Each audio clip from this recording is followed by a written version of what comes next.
हम 10 से स्टार्ट हुए थे 24 को आगे से फोर्थ लास्ट 24 को हाँ तो आराम करो, कोई दिक्कत नहीं। चलो थर्मोकेमिस्ट्री स्टार्ट करो।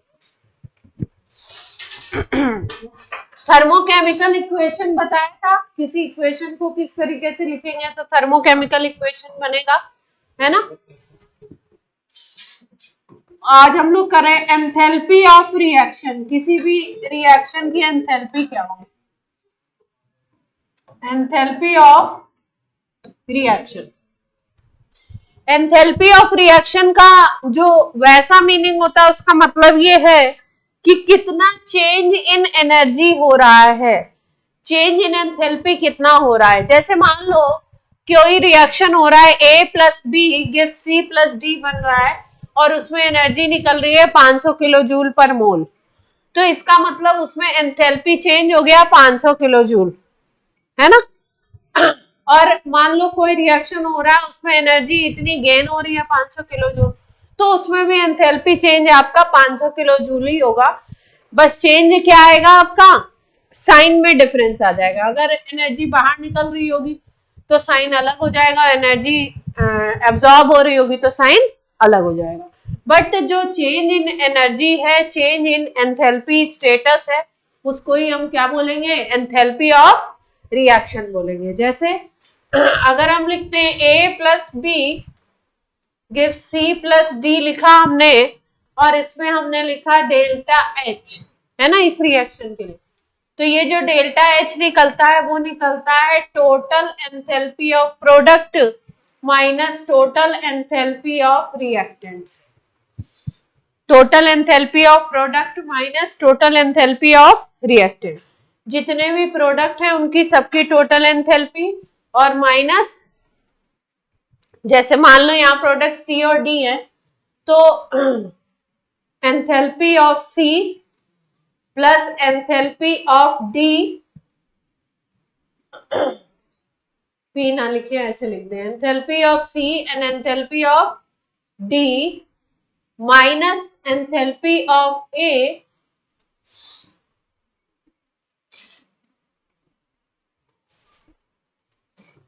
Minus enthalpy of A plus enthalpy of B, यानी प्रोडक्ट की टोटल एंथैल्पी माइनस रिएक्टेंट की टोटल एंथैल्पी, इसको बोलते हैं enthalpy of reaction.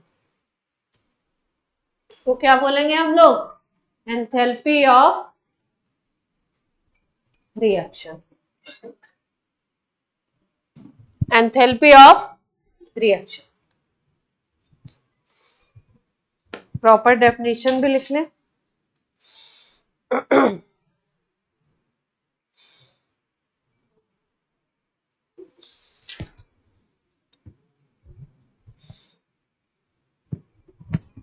It is energy evolved or absorbed in a chemical reaction। किसी केमिकल रिएक्शन में कितनी एनर्जी एब्जॉर्ब हो रही है या कितनी एनर्जी बाहर निकल रही है, उसी को क्या बोलते हैं हम लोग, enthalpy of reaction, delta H of reaction. अगर रिएक्शन को रिवर्स करते हो, जैसे मान लो इसके लिए डेल्टा H ऑफ रिएक्शन मान लो x किलो जूल पर मोल आया, ठीक है। अगर आपने रिवर्स कर दिया रिएक्शन को, ऑन रिवर्स द रिएक्शन, अगर रिएक्शन को रिवर्स करते हो, जैसे आपने बोला C plus D gives A plus B, है ना, और इसके लिए आपको एंथैल्पी ऑफ रिएक्शन लिखना है, तो रिएक्शन को रिवर्स करने पे जो वैल्यू ये थी, इसकी वैल्यू का क्या चेंज होगा, केवल साइन चेंज। अगर किसी रिएक्शन की एंथैल्पी दी है और उस रिएक्शन को रिवर्स किया जा रहा है तो एंथैल्पी क्या होगी, एंथैल्पी का साइन क्या हो जाएगा, चेंज। लेफ्ट को राइट कर दिया, राइट को लेफ्ट कर दिया ना, रिएक्टेंट को प्रोडक्ट बना दिया, प्रोडक्ट को रिएक्टेंट, तो डेल्टा एच की वैल्यू भी क्या हो जाएगी, साइन चेंज हो जाएगा।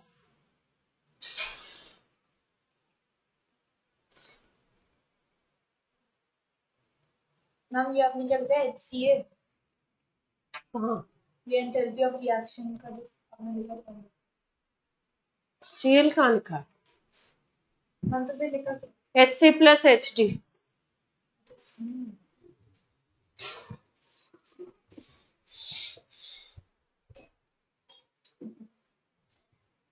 एक्सोथर्मिक में डेल्टा एच की वैल्यू पॉजिटिव होती है कि नेगेटिव, क्या बताई थी, और एंडोथर्मिक में,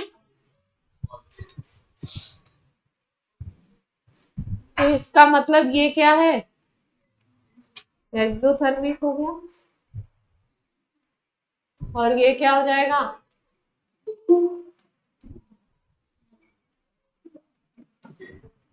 इसका मतलब अगर किसी इक्वेशन को, कोई इक्वेशन एक्सोथर्मिक है, अगर उसको रिवर्स कर दोगे तो क्या बन जाएगा, एंडोथर्मिक बन जाएगा, साइन चेंज हो जाएगा, क्योंकि अगर एंडो है तो एक्सो बन जाएगा।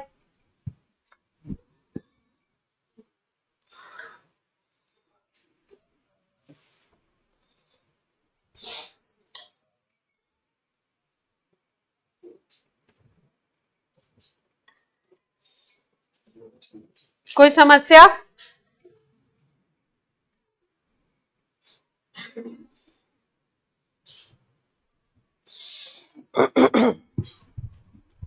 अब देखो, इस एंथैल्पी ऑफ रिएक्शन को, enthalpy of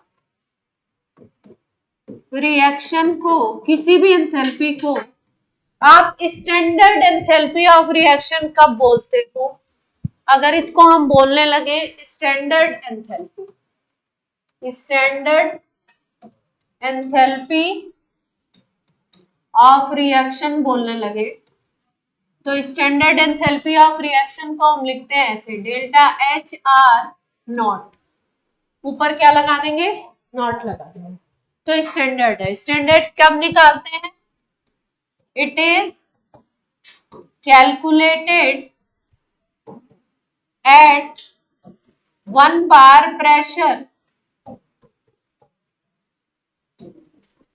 and 298 kelvin temperature.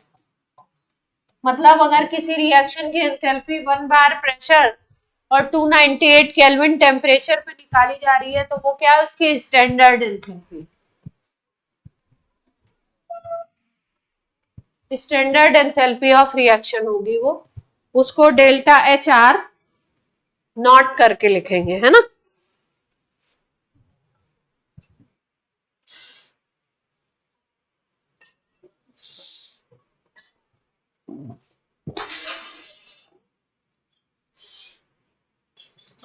Last class में जैसे हम लोगों ने पढ़ा था एंथैल्पी ऑफ कंबशन, उसमें बोला था किसी सब्सटेंस का 1 मोल अगर एक्सेस ऑफ ऑक्सीजन में जलाया जाता है, एक्सेस ऑफ एयर में जलाया जाता है, तो जितनी एनर्जी बाहर निकलती है उसको हम लोग क्या बोलते हैं, एंथैल्पी ऑफ कंबशन बोलते हैं। अगर उसमें हम एक टर्म और जोड़ दें, if it is calculated at 1 bar pressure and 298 Kelvin temperature, then it is called standard enthalpy of combustion, standard enthalpy of combustion.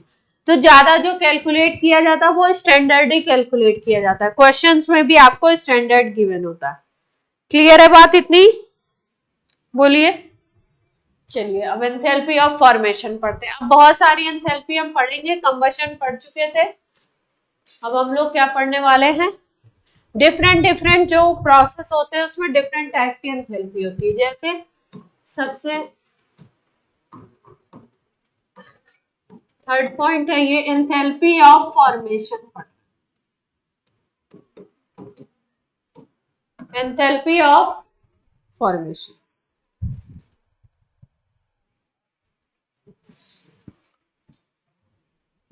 Enthalpy of formation क्या है, एंथैल्पी ऑफ फॉर्मेशन का मतलब है कि किसी रिएक्शन में एंथैल्पी चेंज होगा कब, जब 1 मोल कंपाउंड बनाया जाए from its constituent element in their most stable state. जैसे मान लो हम बोले कि हमें CO2 का 1 मोल बनाना है, तो रिएक्शन क्या होनी चाहिए, ये कार्बन से बनना चाहिए और किससे बनना चाहिए, ऑक्सीजन से। कार्बन भी अपनी मोस्ट स्टेबल स्टेट में होना चाहिए। कार्बन की सबसे ज्यादा स्टेबल स्टेट बोलते हैं ग्रेफाइट होती है, तो कार्बन ग्रेफाइट होना चाहिए। और ऑक्सीजन कौन सा होना चाहिए, ऑक्सीजन अपनी स्टेबल स्टेट O2 गैस में होता है, तो O2 गैस होना चाहिए। उससे अगर CO2 का 1 मोल बनाते हो तो उस रिएक्शन में जितना एंथैल्पी चेंज होगा उसको आप क्या बोलोगे, उसका एंथैल्पी ऑफ फॉर्मेशन। क्लियर है बात।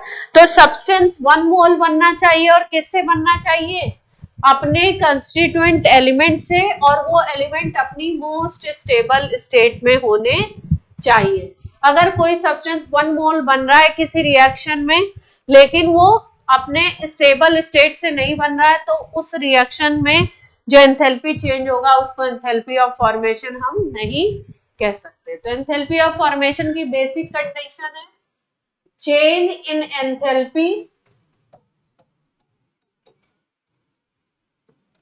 when 1 mole of substance is formed from their constituent element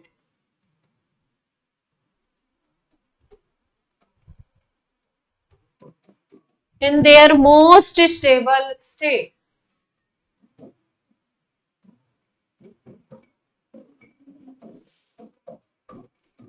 In their most stable state.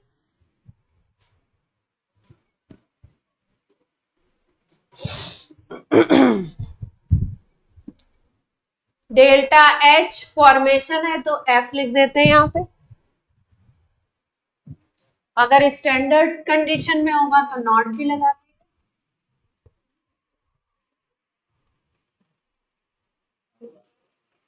लगा दीजिए, स्टैंडर्ड भी निकालते तो स्टैंडर्ड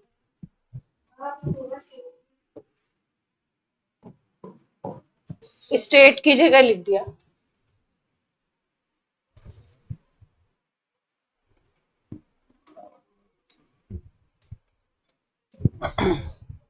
चलो, जैसे मान लो कार्बन ग्रेफाइट है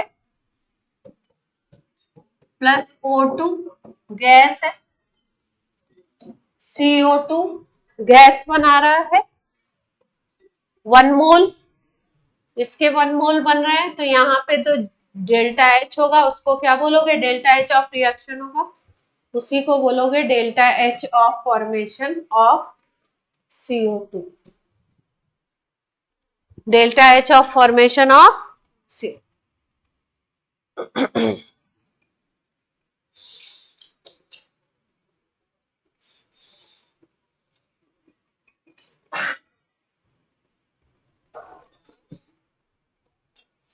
जैसे मान लो हमको वाटर के लिए लिखना है ये इक्वेशन, तो वाटर किस स्टेट में बनाना है, वाटर अपनी लिक्विड स्टेट में होता है, 1 मोल बनाना है, किससे बनेगा, H2 गैस से, हाफ O2 गैस, 1 मोल बनाना है।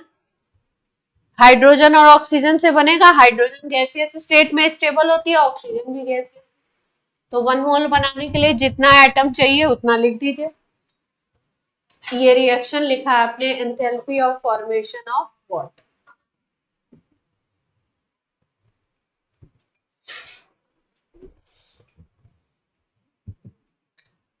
क्लियर है बात।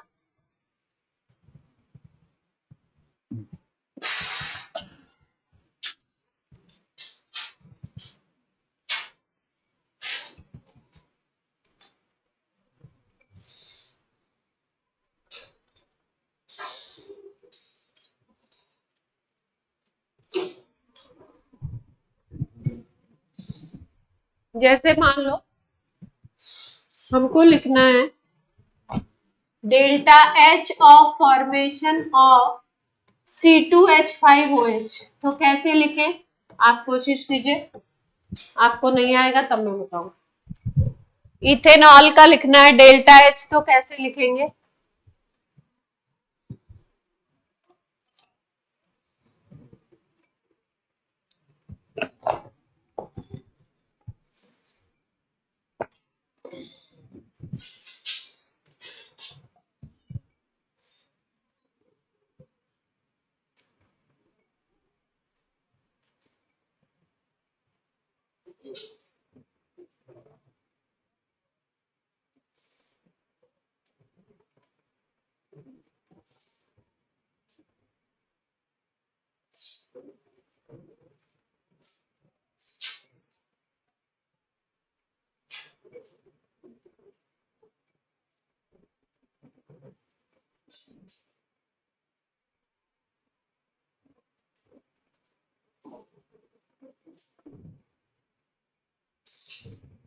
लिख लिया? क्या लिखा? C2H4 तो एलिमेंटल स्टेट नहीं है, एलिमेंटल स्टेट लीजिए। कार्बन की एलिमेंटल स्टेट, हाइड्रोजन की एलिमेंटल स्टेट, ऑक्सीजन की, और 1 मोल बनाइए।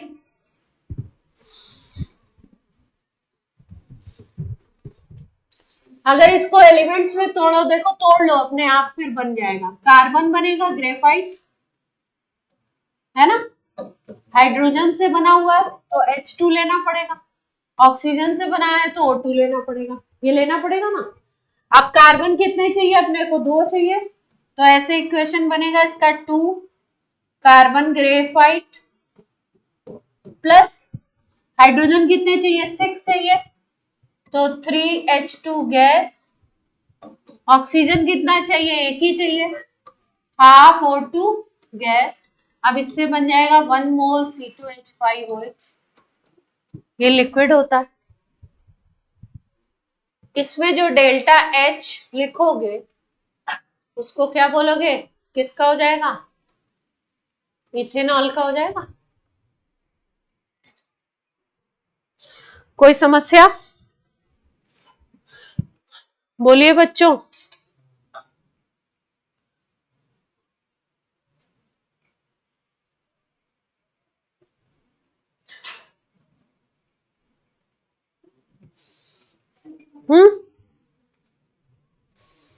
एंथैल्पी ऑफ फॉर्मेशन अगर रिएक्टेंट की भी गिवन हो और प्रोडक्ट की भी गिवन हो, तो आप टोटल एंथैल्पी ऑफ रिएक्शन कैसे निकाल सकते हैं? स्टार बना के पॉइंट लिखिए। If HF not of product, किसी रिएक्शन में product, and HF not of reactant are given,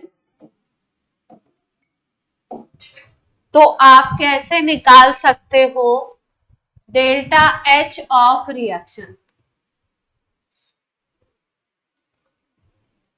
enthalpy of reaction कैसे निकालेंगे? अगर प्रोडक्ट का भी फॉर्मेशन का एंथैल्पी दिया है, रिएक्टेंट का भी दिया है, तो एंथैल्पी ऑफ रिएक्शन कैसे कैलकुलेट करेंगे? इसका एक फॉर्मूला है, लिखते हैं। Enthalpy of reaction is equal to होगा, जितने भी प्रोडक्ट हैं सबके एंथैल्पी ऑफ फॉर्मेशन को ऐड कर दीजिए।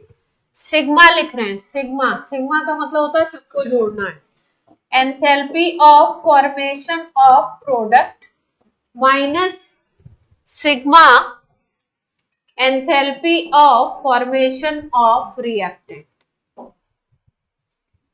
सारे प्रोडक्ट की एंथैल्पी को जोड़ दीजिए और सारे रिएक्टेंट की एंथैल्पी को जोड़ दीजिए, क्या आ जाएगा आपका? एंथैल्पी ऑफ रिएक्शन आ जाएगा। कोई रिएक्शन अगर दी है,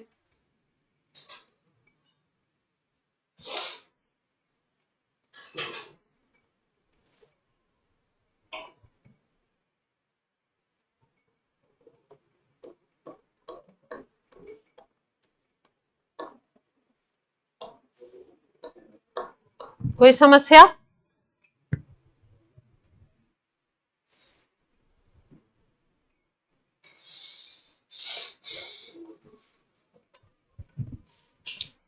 इस पे क्वेश्चंस करेंगे अभी, है ना। एंथैल्पी ऑफ रिएक्शन पे फॉर्मूला नोट कर लिया। चल अब जरा कुछ सब्सटेंस की स्टैंडर्ड स्टेट नोट कर लीजिए।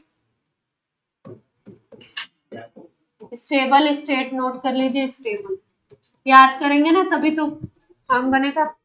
जैसे मान लो सल्फर है, तो सल्फर होता है आपका रोम्बिक सल्फर, सबसे ज्यादा स्टेबल होता है। फास्फोरस की बात करो अगर, तो फास्फोरस P4 स्टेट में होता है, सल्फर S8 स्टेट में होगा स्टेबल। फास्फोरस P4 फॉर्म होता है। रोम्बिक नाम है इसका, rhombic sulphur. Carbon graphite state में, हाइड्रोजन ऑक्सीजन का जानते ही हैं, क्लोरीन जानते ही हैं, गैस।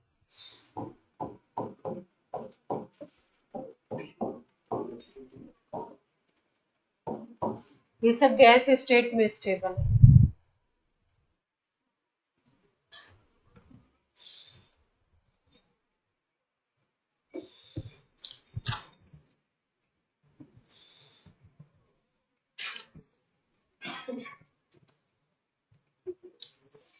चलिए अब देखिए ध्यान से, एक छोटा सा एग्जाम्पल करते हैं। पहले एक छोटा सा करें फिर इसके बेस्ड करेंगे।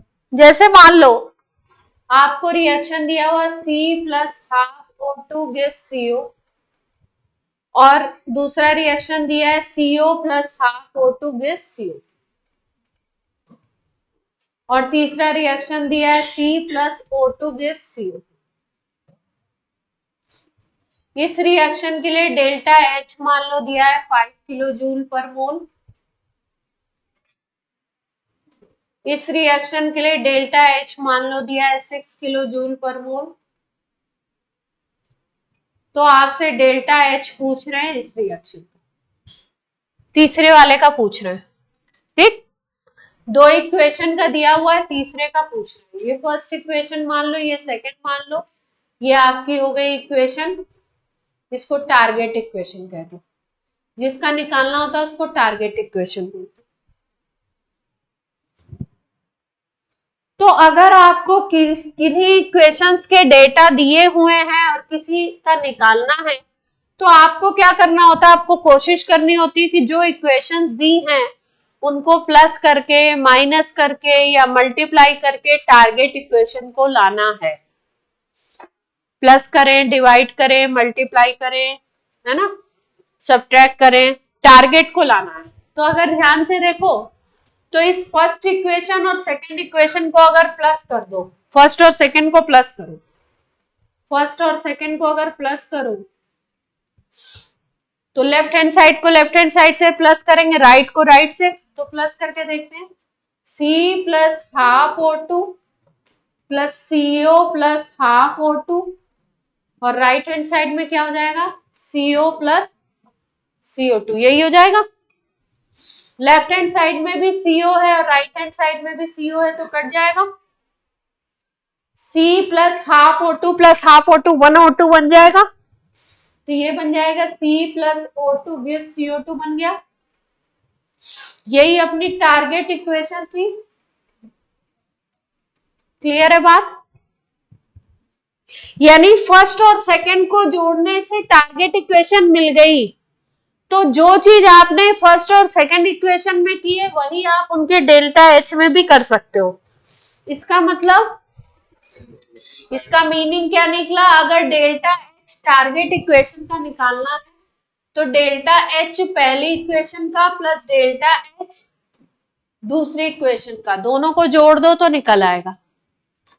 इनको जोड़ने से टारगेट मिली थी इक्वेशन, तो जो आपने इसमें किया वही आप डेल्टा H में भी कर सकते। तो पहले का डेल्टा H 5 था, दूसरे का 6 दिया था, तो टारगेट का कितना आ जाएगा, 11 आ जाएगा। यहाँ इसमें कोई दिक्कत, यानी जो आप इक्वेशन में करोगे वही आप क्या कर सकते हो, उसके डेल्टा H में भी कर सकते हो। प्लस करो तो प्लस कर दो, माइनस करो तो माइनस कर दो। किसी नंबर से डिवाइड कर रहे हो तो उसमें डेल्टा एच में भी डिवाइड हो जाएगा, मल्टीप्लाई करोगे तो मल्टीप्लाई हो जाएगा, है ना, जैसे अलजेब्रा चलती वैसे ही चलिए अब एक क्वेश्चन करते हैं अच्छा सा।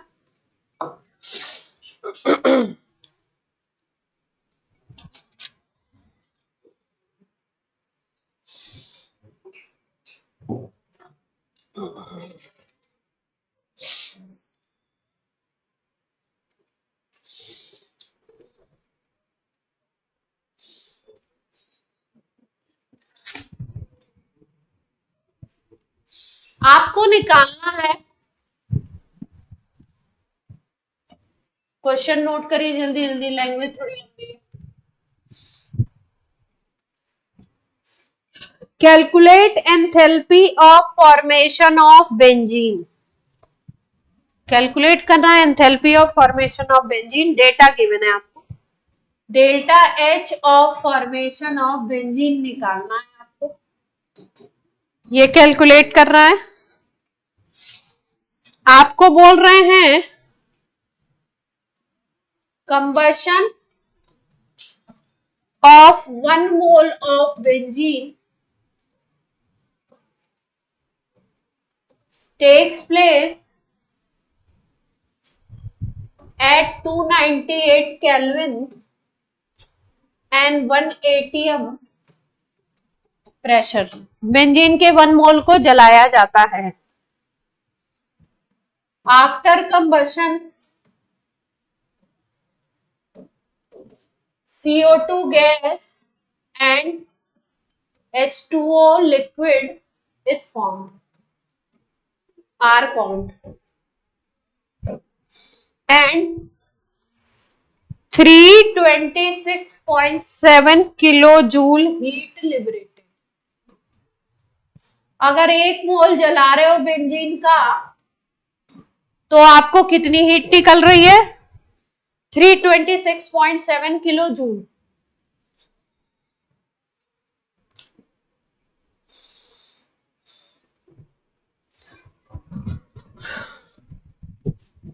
Standard enthalpy of formation of CO2 is given and standard enthalpy of formation of water is given.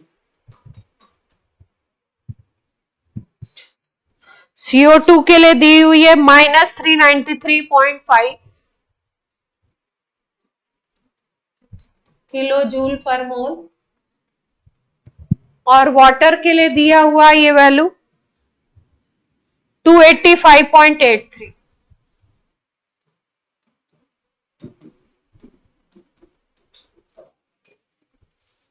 Kilo joule पर मोल।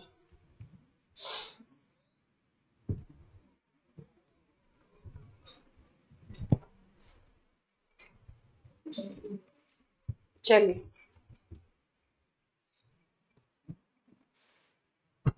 कोशिश कीजिए, पहली जो लाइन लिखी है उससे पहले एक इक्वेशन बनाइए।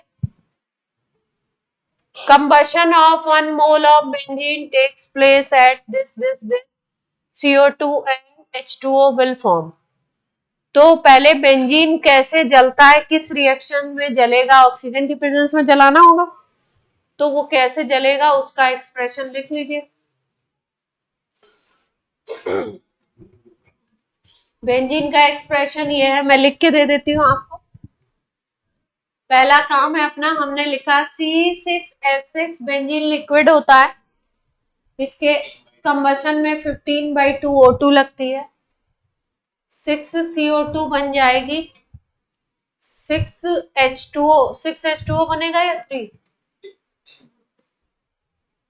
3H2O बन जाएगा। और हीट कितनी निकल रही है?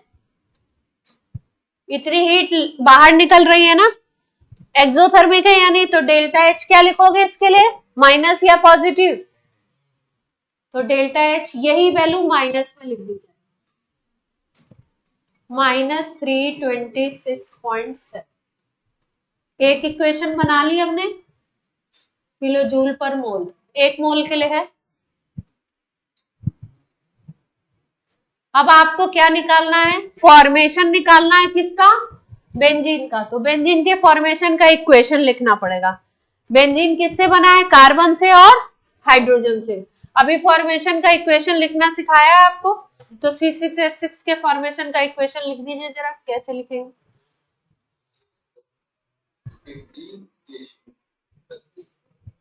स्टेट भी लिखिएगा, कौन सी स्टेट होगी?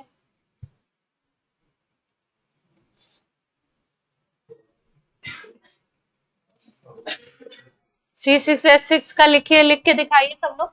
खुद से करेंगे नहीं तो आएगा नहीं, दिमाग अगर चलाएंगे तभी चलेगा। C6H6 का लिखना है तो 6C graphite plus 3H2 gas gives C6H6, ये बनेगी इक्वेशन। ऑनलाइन समझ पा रहे हैं बच्चों?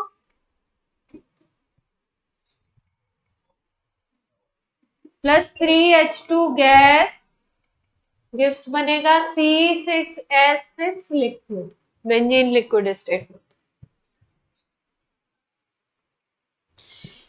इसके लिए एंथैल्पी ऑफ फॉर्मेशन निकालना है, मतलब ये अपनी टारगेट इक्वेशन है, जिसके लिए निकालना है वो क्या हो गई? टारगेट हो गई।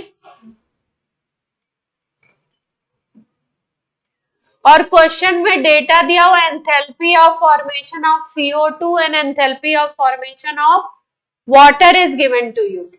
ये देखो, CO2 का एंथैल्पी ऑफ फॉर्मेशन दिया है और वाटर का दिया है, तो इन दोनों का लिख सकते हैं इक्वेशन। CO2 और इनका इक्वेशन लिख सकते हैं। इक्वेशन बनेंगे 4, उसके हिसाब से फिर निकालेंगे इसके लिए। ये टारगेट है अपना। वाटर और इसके लिए 2 बनाओगे, एक ये पहला बना लिया, ये टारगेट हो गया। इसके लिए निकालना है डेल्टा H, ये निकालना है आपको। अब CO2 के लिए फॉर्मेशन की एक्सप्रेशन लिखो और उसके लिए डेल्टा H ये लिखो, कहां गया ये वाला, और इसके लिए वाटर के लिए लिखो इक्वेशन। बात समझ आ रही है सबको? आ रही है क्या?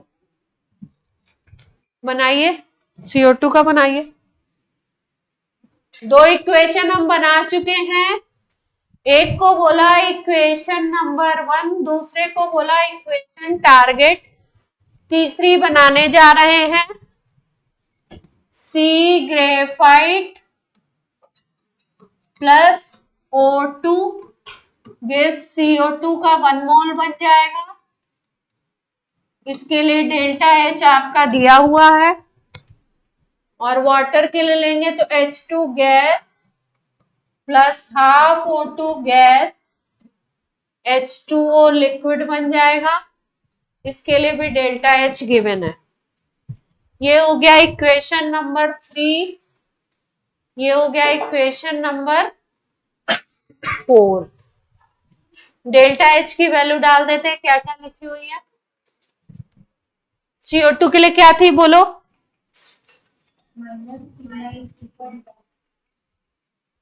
और इसके लिए क्या थी वाटर के लिए?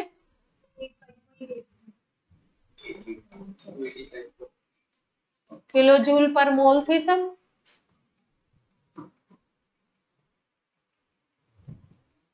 ठीक, अब आप इक्वेशन नंबर 1, 3 और 4 को यूज करके 2 बनानी है आपको।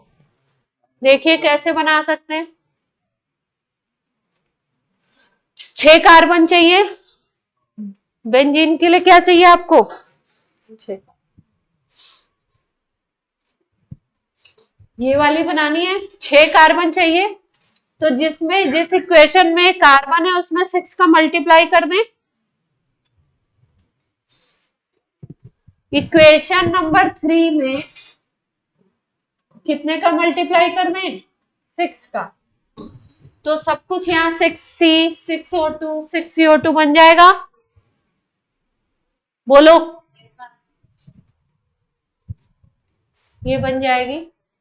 छोटे में लिख रही हूं मैं, छोटा छोटा। ये बन जाएगी।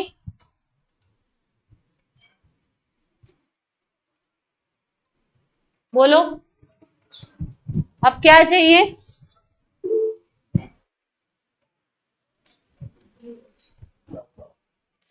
3 H2 चाहिए, 3 H2 चाहिए, है ना। लेफ्ट हैंड साइड में आपको O2 नहीं चाहिए, लेफ्ट हैंड साइड में आपको O2 नहीं चाहिए। C6H6 लिक्विड कहाँ चाहिए, राइट हैंड साइड में चाहिए। जो चीज लेफ्ट हैंड साइड में है और अगर आपको वो राइट हैंड साइड में चाहिए तो इसका मतलब उस इक्वेशन को माइनस करना पड़ेगा। जब माइनस करोगे ना तो ये माइनस ये माइनस ये माइनस ये माइनस हो जाएगा। तो जो चीज इधर है उसको आप दूसरी तरफ ले जा सकते हो, है ना। इसका मतलब इस इक्वेशन को माइनस कर सकते हो, इक्वेशन नंबर 1 को, क्योंकि आपको C6H6 रिक्वायरमेंट के हिसाब से काम करना है। कार्बन 6 चाहिए थे इसलिए उस इक्वेशन में 3 से मल्टीप्लाई किया। C6H6 लेफ्ट हैंड साइड पे नहीं चाहिए, कहाँ पे चाहिए, राइट हैंड साइड पे चाहिए, तो इस इक्वेशन को माइनस करेंगे। तो इसका मतलब इक्वेशन नंबर 3 मल्टीप्लाइड बाय 6 कर रहे हैं, माइनस इक्वेशन नंबर 1 करेंगे। अब एक इक्वेशन और है ना, कहां गई, ये 2 हो गई। चलो 15, अब यहाँ पे 3H2 चाहिए अपने को, 15/2 O2 नहीं चाहिए, 15/2 O2 उस तरफ चला जाएगा, 3H2 चाहिए। इस इक्वेशन में H2 भी नहीं है, H2O है ना, CO2 है, तो अपने को H2 चाहिए, 3H2 चाहिए। तो इसका मतलब लेफ्ट हैंड साइड में ये चाहिए, तो लेफ्ट में ही है ये, तो 3 से मल्टीप्लाई करना पड़ेगा और जोड़ना पड़ेगा। इक्वेशन नंबर 4 में 3 से मल्टीप्लाई कर दे और एड अप कर दे। इतना करके देखते हैं कि टारगेट मिल रही है क्या, करके देखें।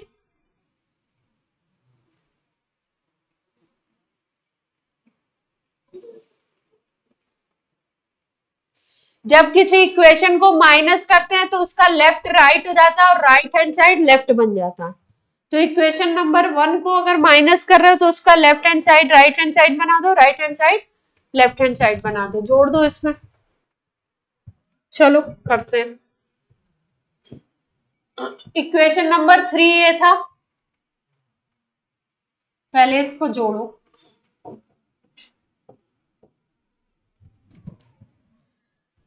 फिर उसके बाद आपका इक्वेशन नंबर 1 को माइनस करना है। 1 कौन सी दे रखी है, C6H6, 15/2 O2,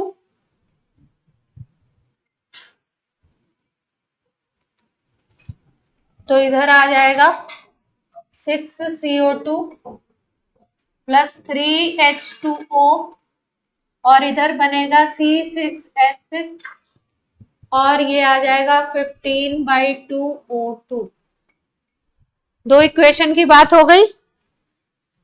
तीसरी इक्वेशन है, इक्वेशन नंबर 4 को 3 से मल्टीप्लाई करना है। इक्वेशन नंबर 4 को किससे मल्टीप्लाई करना है, 3 से। क्या आएगा और जोड़ना है, इधर जुड़ जाएगा 3H2 प्लस 3/2 O2, यही तो है। और इधर की तरफ क्या आ जाएगा, 3H2O आ जाएगा। पहली इक्वेशन का राइट हैंड साइड हमने नहीं लिखा था, 6C प्लस 6O2 लिख दिया था, लेकिन राइट हैंड साइड में 6CO2 भी आ जाएगा ना।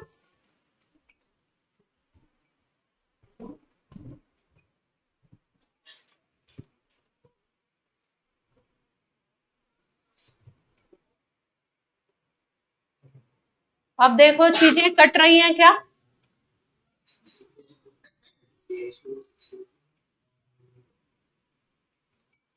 और क्या कट रहा है,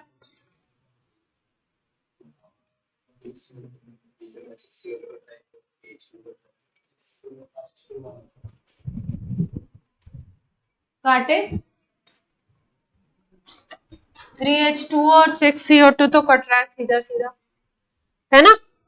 3/2 O2 का मतलब 1.5 O2 हो गया और ये 6 O2 है, तो 1.5 प्लस 6 O2 क्या कर सकते हैं, जोड़ सकते हैं, तो 7.5 O2 हो जाएगा लेफ्ट हैंड साइड में, और राइट हैंड साइड में भी 7.5 O2 ही है, तो O2 कट जाएगा।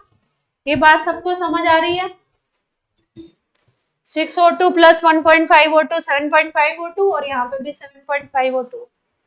बचेगा क्या देखो, 6C plus 3H2 give 6C6H6। अपनी टारगेट मिल गई,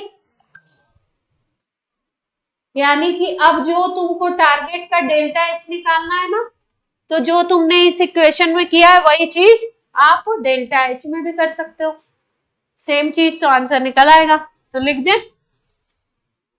तो delta H of third reaction multiplied by 6, delta H of first reaction minus, plus delta H of fourth reaction multiplied by 3। यही करना है, कर दें। Delta H of third reaction क्या दिया हुआ है,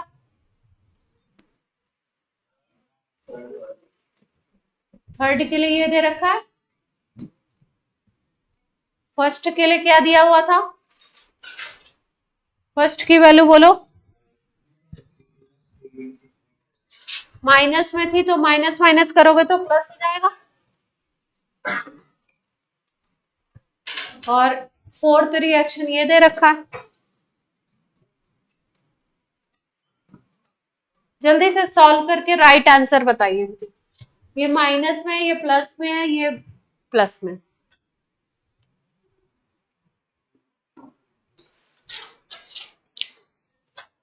इन क्वेश्चन में बस आपको टारगेट इक्वेशन तक पहुंचना है, वो पहुंचना आ गया तो आपके लिए थर्मोकेमिस्ट्री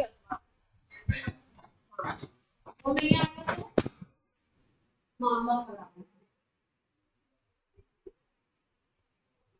थर्मोकेमिस्ट्री हर सवाल बनेगा थर्मोकेमिस्ट्री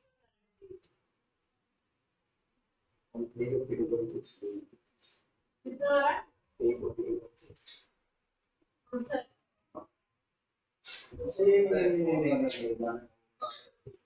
निकालो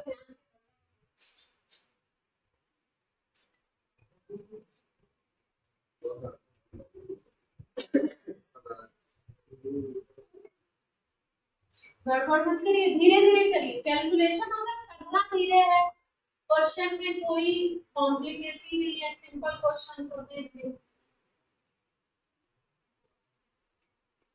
बस बच्चा कैलकुलेशन और साइन में गलती करता है, वो नहीं करता।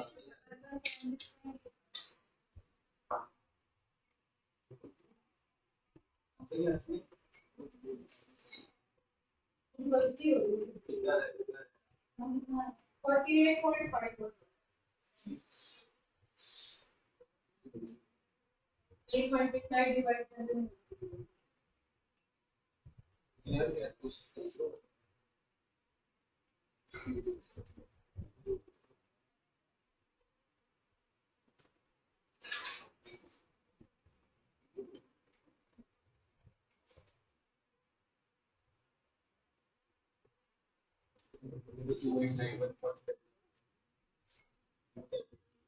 नहीं आ रहा,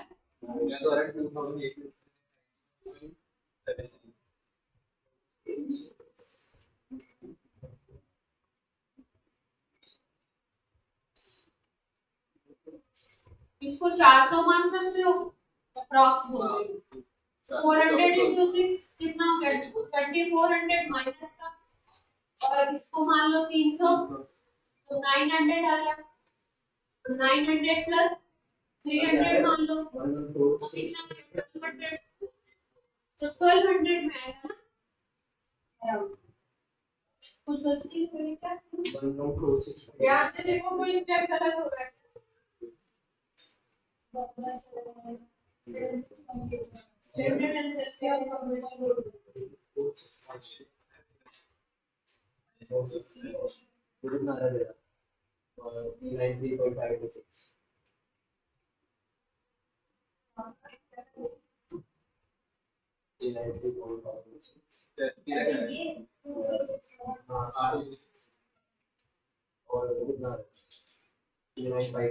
छूट रहा है,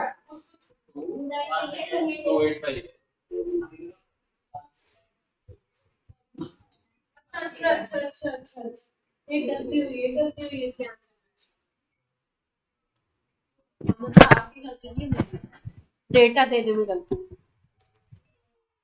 हल्का सा पहला डेटा गलत है, 3 2 पहला डेटा है 3267, पहले इक्वेशन का 3267 दिया हुआ है। ये जो हमने पॉइंट लगा दिया था ना, ये पॉइंट नहीं है, वही हम कह रहे हैं गलती कैसे हो रहा है। 3267 दे रखा है, 3267 है ये। अब डेटा चेंज कर लो इक्वेशन नंबर 1 का, 3267 है, माइनस में ही है लेकिन 3267, तो ये 3267 3000 हो गया ना करीब।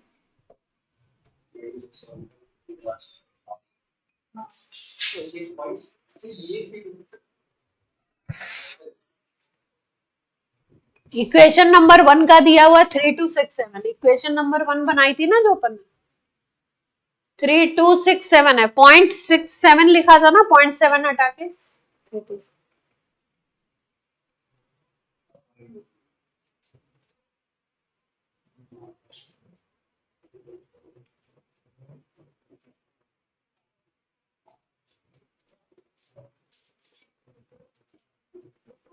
हाँ तो ये 1763 अब तो और ही बड़ा आ रहा है। 1763.1 रुक जाओ भाई, और डेटा देख लूं कहीं कुछ और गड़बड़ ना, क्योंकि प्रोसेस अपना सही है।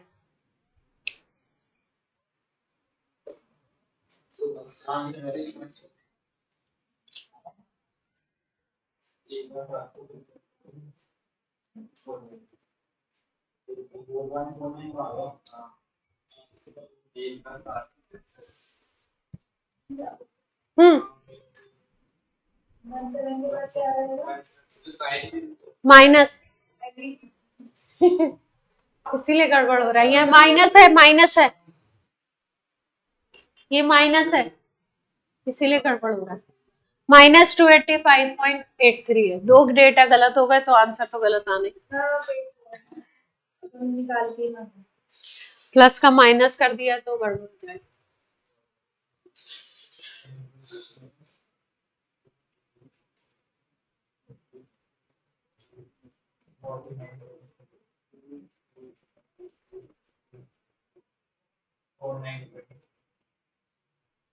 हाँ, इससे 48-49 के अराउंड आए, आना तो एग्जैक्ट चाहिए। इनका 48.51 आ रहा है,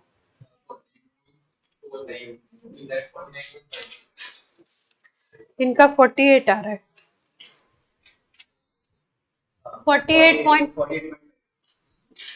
48.51 आना चाहिए एग्जैक्ट आंसर तो ये 48.5। प्लस का आएगा कि माइनस का? पक्का कर लेंगे आंसर, किस तरीके से कर लेंगे? आपको क्या करना है, जो इक्वेशंस दी है उनके, जो चीजें दी है उनके हिसाब से पहले इक्वेशन लिखिए, फिर टारगेट इक्वेशन बनाइए, फिर टारगेट को अचीव करिए, जो इक्वेशंस दी है उनको यूज कर। कर लेंगे पक्का। चलिए, अब मैं उम्मीद कर रही हूं कि आप करेंगे, तो अब अगला क्वेश्चन करेंगे हम लोग। कंबशन और फॉर्मेशन, दो एंथैल्पी पढ़ चुके हैं हम लोग, तो दोनों को यूज करके अब सवाल करेंगे। मस्त धनाधन।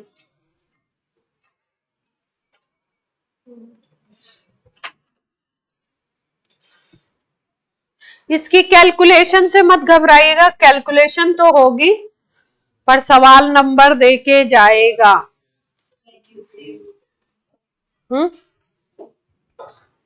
वो तो मैंने वैल्यू गलत दे दी थी ना, प्लस माइनस दे देंगे तो गड़बड़ हो जाएगी।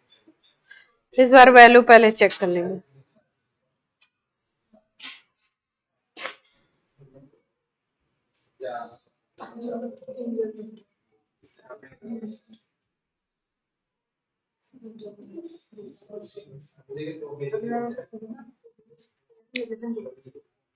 चलिए इजी क्वेश्चन करिए, तो लंबा था, इजी करिए।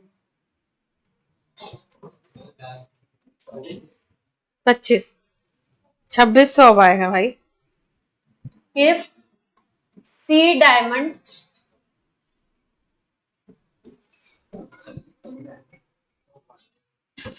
से बनता है सी ग्रेफाइट। यहाँ पे हीट निकलती है x किलो जूल पर मोल। प्लस में हीट लिखी हुई है मतलब निकल रही है। सी डायमंड प्लस O2, ये लिखा हुआ CO2 गैस, यहाँ पे हीट निकल रही है y किलो जूल पर मोल। आपको C graphite plus O2 gas, CO2 gas बन रहा है, इसके लिए दिया हुआ Z किलो जूल पर मोल। ये रिएक्शन हो रहा है एट कांस्टेंट टेम्परेचर, ये सब हो रहे हैं। आपको एक्स वाई जेड में रिलेशन बताना है, रिलेशन बताना है एक्स वाई जेड में। पहला दिया हुआ x is equal to minus y plus z, दूसरा दिया है minus x is equal to y plus Z,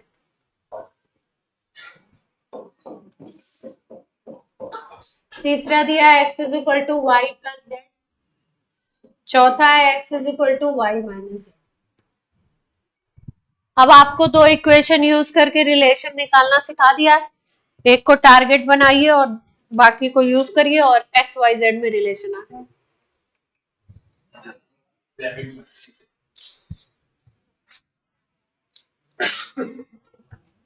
easy question है।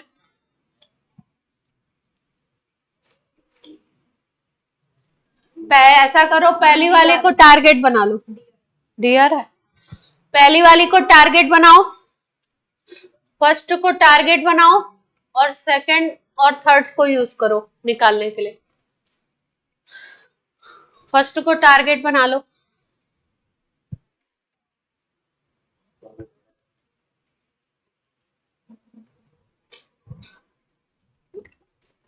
क्या आ रहा है?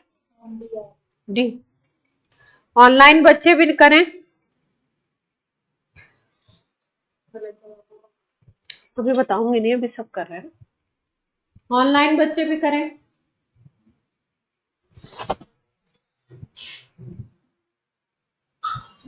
सब लोग कोशिश करो।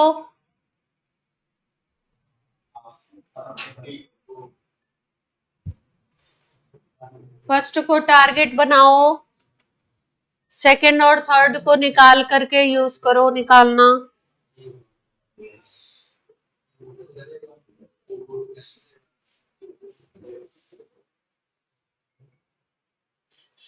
निकाल दिया, ठीक है, शॉर्ट में भी कर सकते हैं।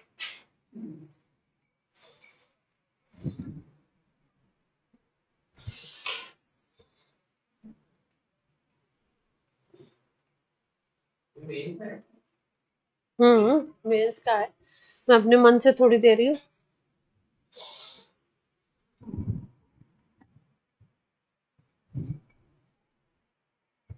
मैम तभी केमिस्ट्री में नंबर है।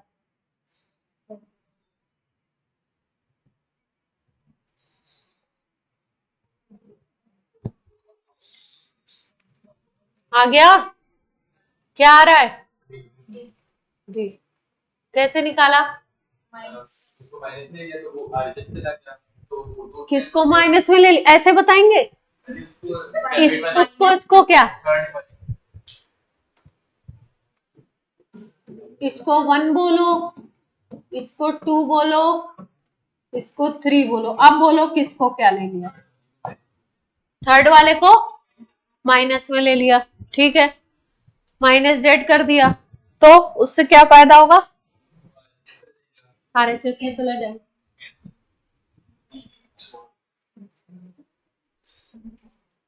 अच्छा, यानी y माइनस जेड कर दिया सीधे, y माइनस जेड कर दिया, तो आपको पहली इक्वेशन मिल गई, x वाली मिल गई, है ना? यही किया है ना? अगर ये टारगेट थी, है ना, टारगेट ए ले लिया आपने, तो टारगेट ए ले लिया तो आपने equation number equation number 2 minus equation number क्या कर दिया 3 कर दिया। तो ग्रेफाइट फिर राइट हैंड में चला जाएगा, डायमंड इधर रहेगा और O2 से O2 कट जाएगा, CO2 से CO2 कट जाएगी, तो डायमंड लेफ्ट में आ जाएगा और ग्रेफाइट राइट में आ जाएगा। सबको समझ आ रही है बात?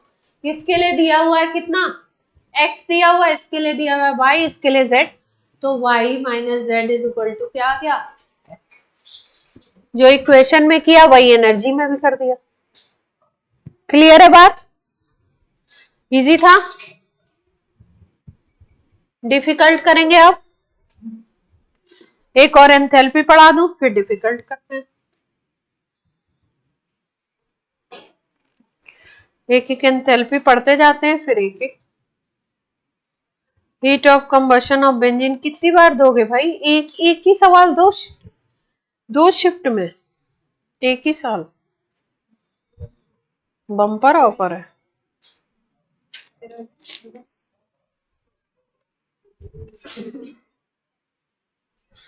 बम्पर ऑफर ही बोलते हैं ना इसको। एक ही शिफ्ट में दो चार सवाल आ जाएंगे तो फिर चलो भाई अगला सवाल करो। अब इस क्वेश्चन को देखते हैं कौन जल्दी से करता है। Delta H of formation for H gas and O gas. H gas के लिए और ओ गैस के लिए लिखा हुआ है, इसके लिए लिखा है 220.0 किलो जूल पर मोल और इसके लिए लिखा हुआ है 250.0 किलो जूल पर mole. H gas and O gas लिखा हुआ है ना, इस पे ध्यान देना इस बात पे।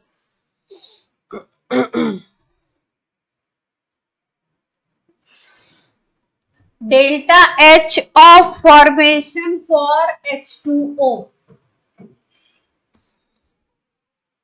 गैस लिखा हुआ है इसके आगे।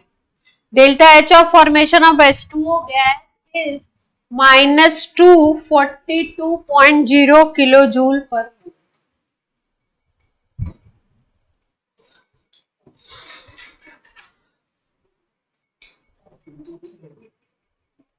The average okay oh god नहीं बनेगा। द एवरेज आगे मैंने देखा नहीं। बॉन्ड एंथैल्पी पढ़ाए, क्वेश्चन लिख लीजिए। OH बॉन्ड जिसने नहीं लिखा है वो ना लिखिए, बॉन्ड एंथैल्पी पढ़ाए तब करेंगे ना, नीचे मैंने पढ़ा नहीं।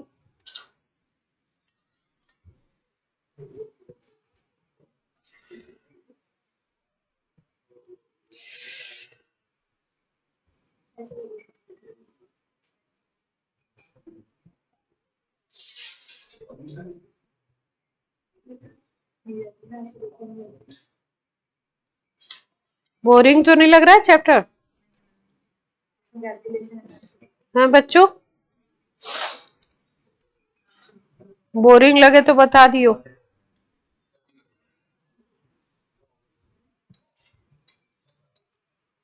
चलो अगली एंथैल्पी करा देते हैं फिर। क्वेश्चन नोट कर लिया तो स्पेस छोड़ दो। अब ये बॉन्ड एनर्जी वाला कराएंगे तो इसको पहले ले लेंगे। आधा पेज बस।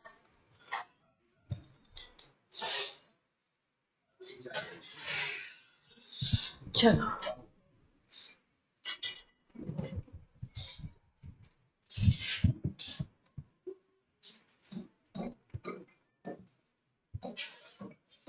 Fe solid plus 3/2 O2 gas Fe2O3 solid बनता है। डेल्टा H नॉट दिया हुआ है -822 किलो जूल पर मोल इस रिएक्शन के लिए। C solid plus half O2 gas gives CO gas. इसके लिए डेल्टा H नॉट दिया हुआ है -110 किलो जूल पर मोल। Enthalpy change for reaction, delta H of reaction निकालना है आपको। 3C solid plus Fe2O3 solid gives 2Fe solid plus 3CO gas, इसके लिए निकालना है।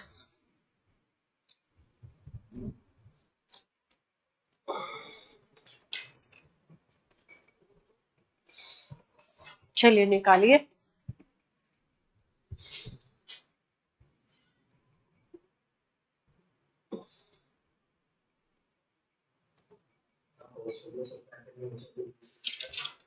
हाँ देखो अब क्या करना है वो आपको सोचना है, मैंने हिंट नहीं करूंगी मैं।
ये प्लस माइनस करने आना चाहिए क्योंकि ये क्वेश्चंस आते हैं। फॉर्मेशन हो गया,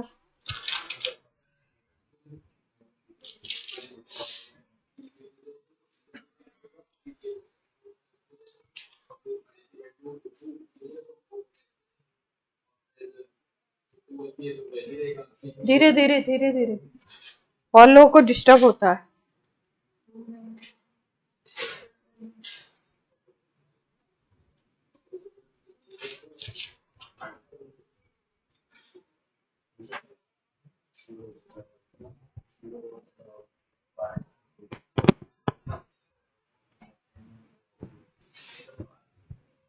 मैम 492 आ रही है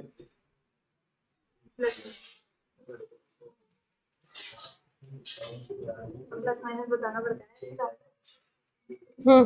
साइन तो पता होना चाहिए।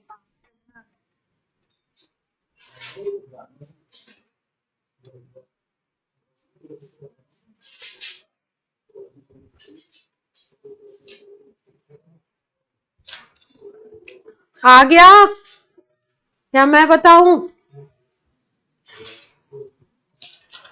बोलो बच्चों, अभी बहुत सारी एंथैल्पी पढ़नी है ना।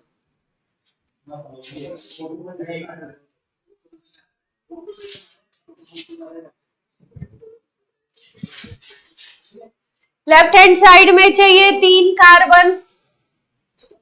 इक्वेशन में आपके एक ही कार्बन सॉलिड दिया है तो 3 से मल्टीप्लाई कर दें। इक्वेशन नंबर सेकंड में 3 से मल्टीप्लाई। इक्वेशन नंबर 1 में Fe2O3 राइट हैंड साइड में है, आपको कहाँ चाहिए? लेफ्ट हैंड साइड में चाहिए। साइड चेंज करनी है तो माइनस कर दो, है ना। तो ये इक्वेशन नंबर 1 है, ये इक्वेशन नंबर 2 है, ये आपकी टारगेट है ना। तो आप क्या करो, 3 से मल्टीप्लाई करो इक्वेशन नंबर 2 में, और इसका आपको रिवर्स करना है। Fe2O3 को इधर लाना है तो इक्वेशन नंबर 1 को माइनस कर दो। ये माइनस करके देखोगे तो आपको टारगेट इक्वेशन मिल जाएगी, है ना, क्योंकि Fe2O3 इधर चला आएगा। Fe राइट हैंड साइड में चाहिए ही आपको, 3/2 O2 आएगा, है ना। यहाँ 3 से मल्टीप्लाई कर रहे हो तो राइट हैंड साइड में 3CO है, इसका जो आपका इसमें 3CO चाहिए ही राइट हैंड साइड में। इधर Fe2O3 चाहिए, 3 कार्बन चाहिए, ये सारी ऑक्सीजन कटने चाहिए आपके।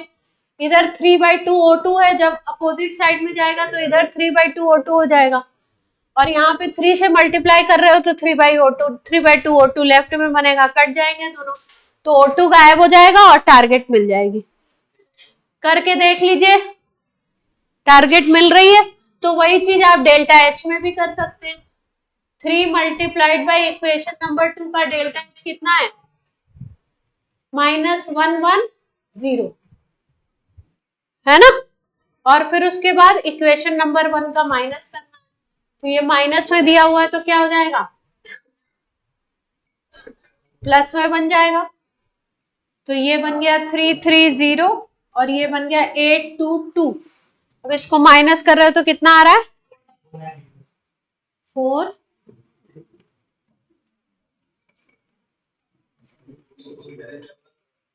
क्लियर है? टारगेट इक्वेशन निकालना सीख जाएंगे तो सवाल बन जाएंगे। थोड़ा कॉन्फिडेंस है। कॉन्फिडेंस आ रहा है? आ गया? क्या हुआ? मैंने जिस तरीके से बोला कि आ गया। चलो,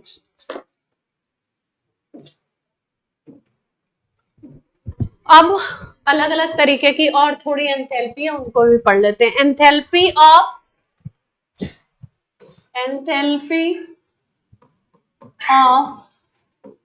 फेज ट्रांजिशन। फेज ट्रांजिशन समझते हो? जैसे H2O लिक्विड से H2O गैस बन रहा हो, सॉलिड से लिक्विड बन रहा हो, लिक्विड से सॉलिड बन रहा हो, है ना। तो ये आपको पता है ये किस टेम्परेचर पे होते हैं? मेल्टिंग हो रही होगी तो मेल्टिंग पॉइंट पे हो रहा होगा, बॉइलिंग हो रही होगी तो बॉइलिंग पॉइंट पे हो रहा होगा, है ना। तो फेज ट्रांसफॉर्मेशन में क्या बोलेंगे हम लोग? मान लो H2O सॉलिड से H2O लिक्विड बन रहा है तो इसको फ्यूजन बोलते हैं। तो वहां पे जो एंथैल्पी चेंज आएगा 1 मोल को चेंज करने के लिए उसको एंथैल्पी ऑफ फ्यूजन बोल देंगे। अगर मान लो आपका लिक्विड से बन रहा है वेपर तो एंथैल्पी ऑफ वेपराइजेशन बोल देंगे। अगर सॉलिड से सीधे वेपर बन रहा है तो एंथैल्पी ऑफ सब्लिमेशन बोल देंगे, है ना। अलग अलग डेफिनेशन हो जाएगी। तो एक की डेफिनेशन लिखवा देते हैं, उसकी बेसिस पे दूसरों की बन जाएगी। तो लिखो सबसे पहले enthalpy of fusion. Phase transition में भी भाई सॉलिड से लिक्विड बन सकता है, लिक्विड से गैस भी तो बन सकती है, इसको फ्यूजन बोलते हो ना, इसको बोलते हो वेपराइजेशन। और सॉलिड से सीधे गैस बन जाएगा तो सब्लिमेशन, यही कहते हैं। फ्यूजन, वेपराइजेशन एंड सब्लिमेशन यही बोलते हैं ना। तो अगर हमको लिखना है एंथैल्पी ऑफ फ्यूजन तो क्या डेफिनेशन होगी ये लिखवा देते हैं। एक लिखवा देंगे तो बाकी आपको समझ आने लगेगी। एंथैल्पी ऑफ फ्यूजन की डेफिनेशन पहले समझ लीजिए।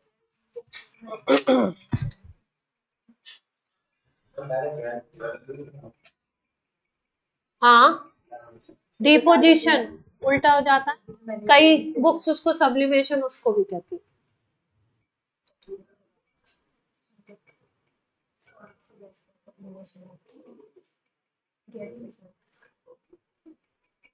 Enthalpy change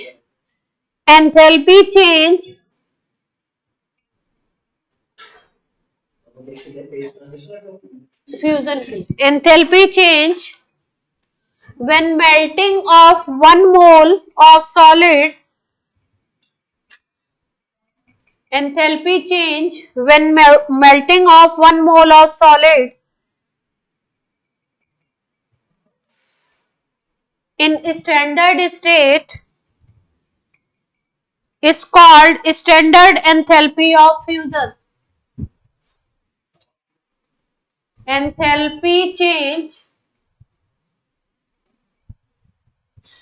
when melting of 1 mole of solid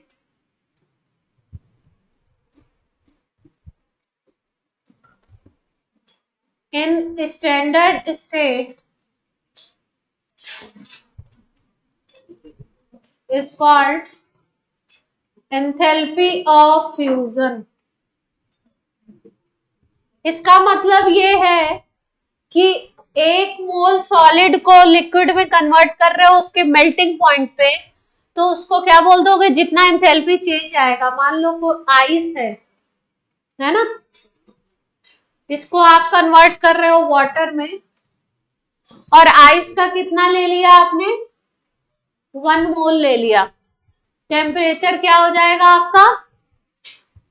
melting point हो जाएगा इसका, मेल्टिंग पॉइंट पे ही होता है चेंज। तो 1 मोल को चेंज करने में जितना डेल्टा एच आएगा उसको क्या बोलोगे? Delta H of fusion. कोई समस्या?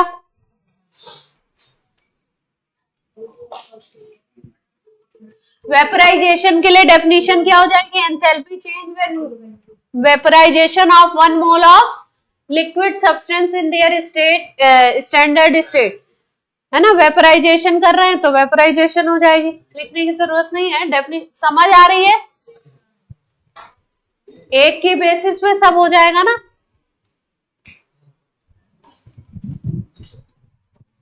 जैसे आपको लिखना है एंथैल्पी ऑफ वेपराइजेशन, ध्यान क्या रखना है आपको?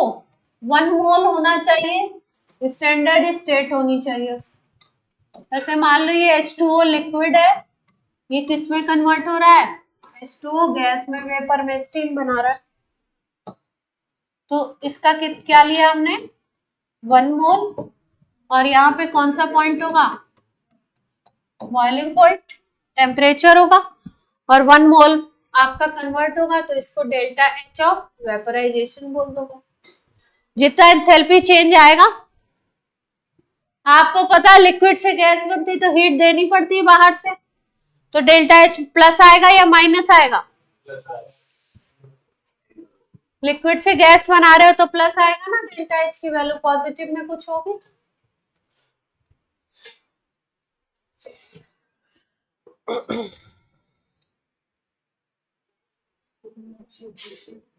कोई समस्या? बोलिए। सब्लिमेशन भी कर लेंगे। सब्लिमेशन ये तो करेगा नहीं कोई। सब्लिमेशन वाला सब्सटेंस बताइए।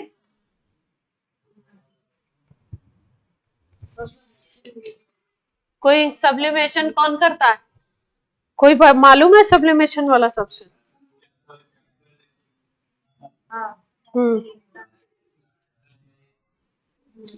सब मालूम है।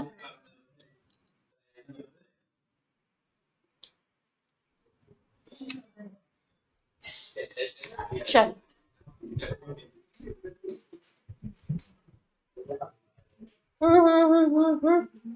क्या कर रहा है?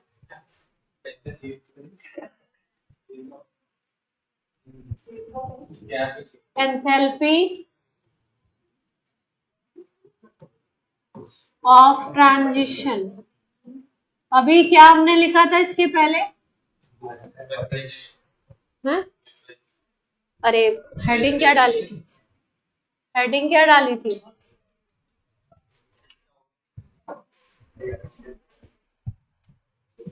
शैतानी नहीं करो। जैसे मान लो एक एलोट्रॉप दूसरे एलोट्रॉप में चेंज हो रहा, से कार्बन डायमंड है आपका और ग्रेफाइट में चेंज हो रहा, तो उसका अगर 1 मोल लेते हो तो उसको क्या बोलोगे आप? एंथैल्पी ऑफ ट्रांजिशन बोल देंगे, है ना। एंथैल्पी ऑफ फेज ट्रांजिशन या enthalpy of 1 allotrope converted into another allotrope. इस कंडीशन के लिए लगाते हैं, है ना। जैसे मान लो कि ग्रेफाइट का 1 मोल है, इसको कन्वर्ट कर रहे हो आप किसमें? डायमंड में, या डायमंड को ग्रेफाइट में कन्वर्ट कर रहे हो, तो यहाँ पे जो डेल्टा एच होगा उसको बोलेंगे एंथैल्पी ऑफ ट्रांजिशन। एक फेज से दूसरे फेज में जा रहा है, एक एलोट्रॉप से दूसरे में। टेम्परेचर और प्रेशर स्टैंडर्ड होने चाहिए।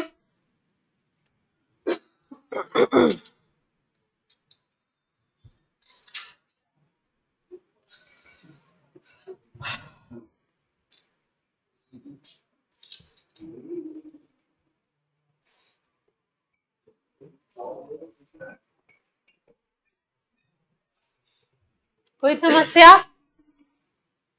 When one mole of any allotrope converted into another allotrope, enthalpy change is called enthalpy of transition.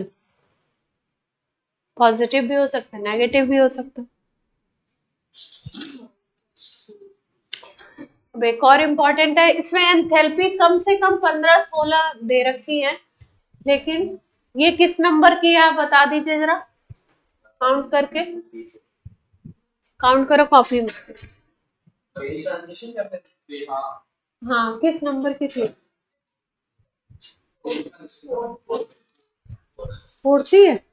पहली पढ़ाई थी कंबशन और पढ़ाई रिएक्शन, फॉर्मेशन, और वो वाली भी तो पढ़ाई लिक्विड और सॉलिड वाली.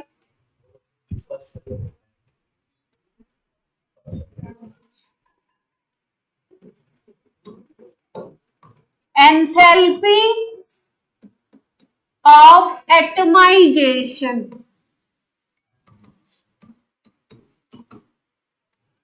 एंथैल्पी ऑफ एटमाइजेशन, जैसा कि वर्ड से आपको लग रहा है एटम बनाना है. क्या बनाना है आपको? एटम बनाना है. पहले डेफिनेशन लिखिए. Enthalpy change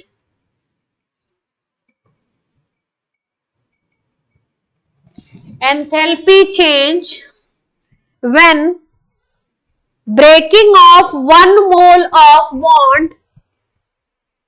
Enthalpy change when breaking of one mole of bond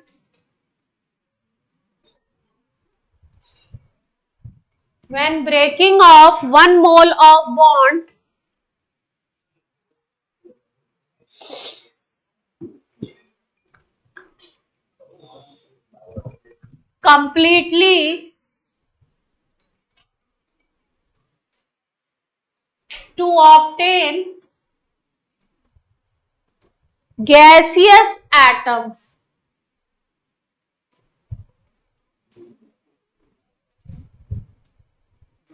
इसका मतलब कोई मॉलिक्यूल टूटेगा और वो क्या बनाएगा? गैसियस एटम्स बनाएगा अपने, तब उसको हम लोग क्या बोलेंगे? Enthalpy change. जैसे मान लो कि हमारे एटमाइजेशन बोलते हैं, जैसे मान लो हमारे पास CH4 गैस का 1 मोल है. इसका क्या है? 1 मोल. तो इससे एटमाइजेशन तब होगा जब कार्बन गैस का एक एटम बन जाए और ये जो हाइड्रोजन गैस है इसका एक एटम बन जाए.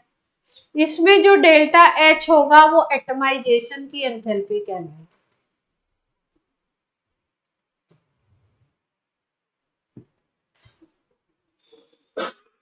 जैसे मान लो लिखा हुआ H2 गैस, ये 1 मोल है, तो इससे क्या बना दे?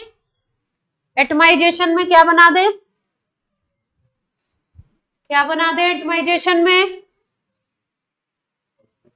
H प्लस गैस चार्ज आया यहाँ पे, कहीं प्लस कैसे ला रहे?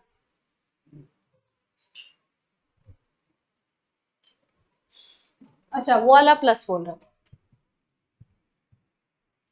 किसी का भी एंथैल्पी ऑफ एटमाइजेशन लिख सकते हैं आप. यहाँ पे जो डेल्टा H होगा वो एटमाइजेशन हो जाएगा. ए से लिखते हैं. जैसे मान लो Cl2 है,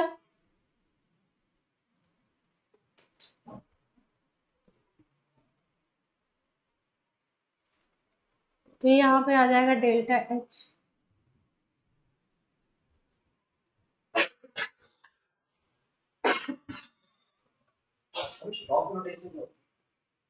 स्टॉक नोटेशन में जो नेम ऐसे लिखते हैं कि मेटल्स की ऑक्सीडेशन नंबर को रोमन न्यूमरल में लिखते हैं.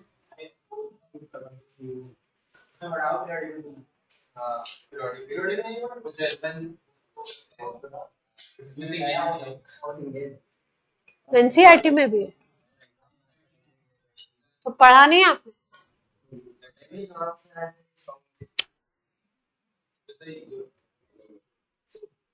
एनसीईआरटी में भी गिवन है, एनसीईआरटी नहीं पढ़ी थी?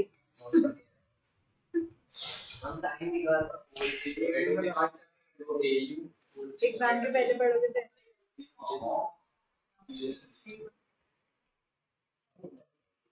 एकदम एग्जाम से पहले पढ़ोगे तो दिक्कत तो आती है, वो बात तो है। चलिए लिख लिया।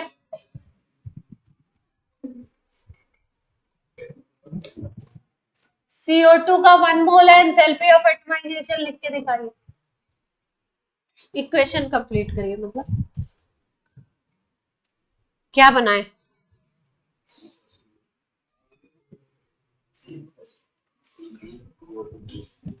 सी गैस प्लस एटम बना देंगे। एटमाइजेशन का मतलब एटम बनाओ।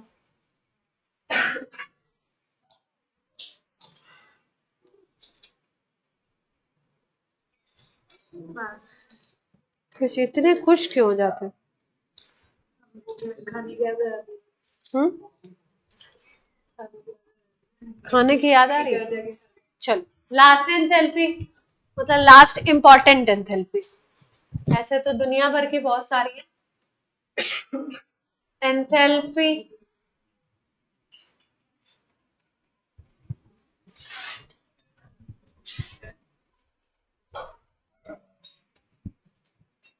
बॉन्ड एंथैल्पी या बॉन्ड एनर्जी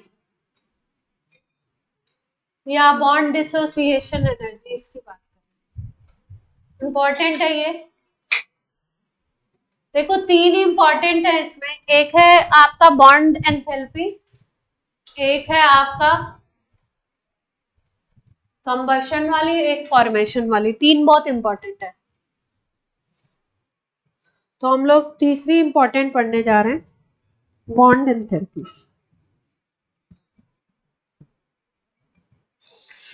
डेफिनेशन लिख लीजिए।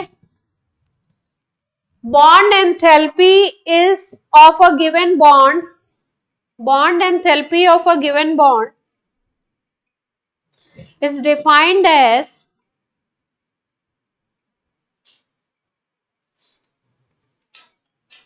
average enthalpies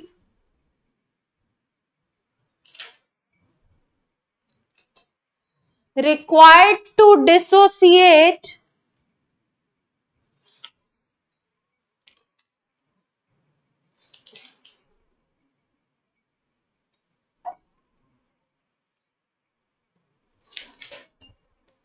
in different gaseous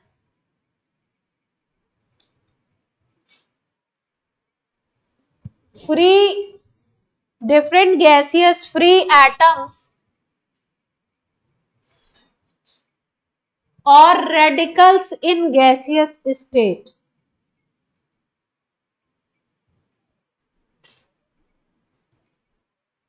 Or radicals in gaseous state.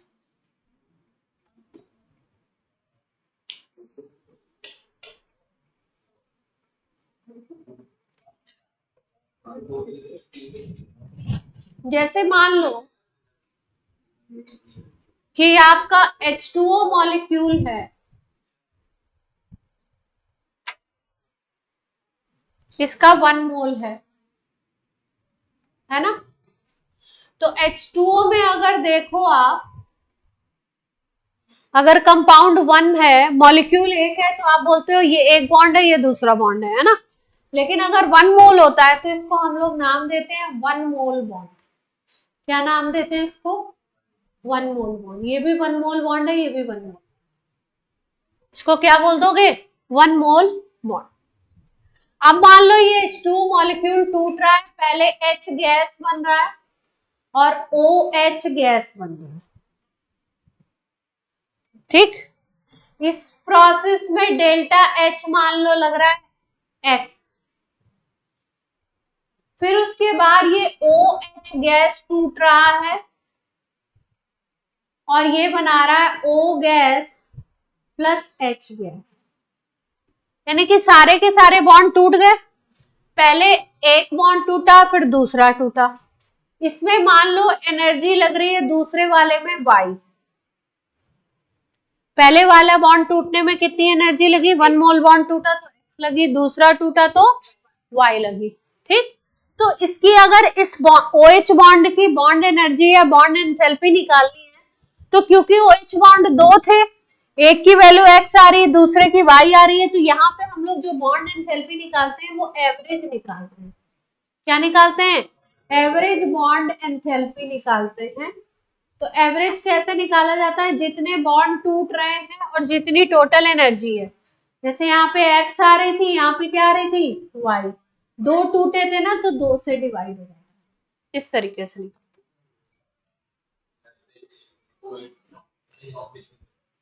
Bond enthalpy कैसे निकाली जाती है?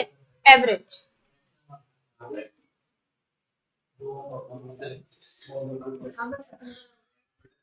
हम एक बार तो नोट करो ना, हम क्या मना कर रहे हैं।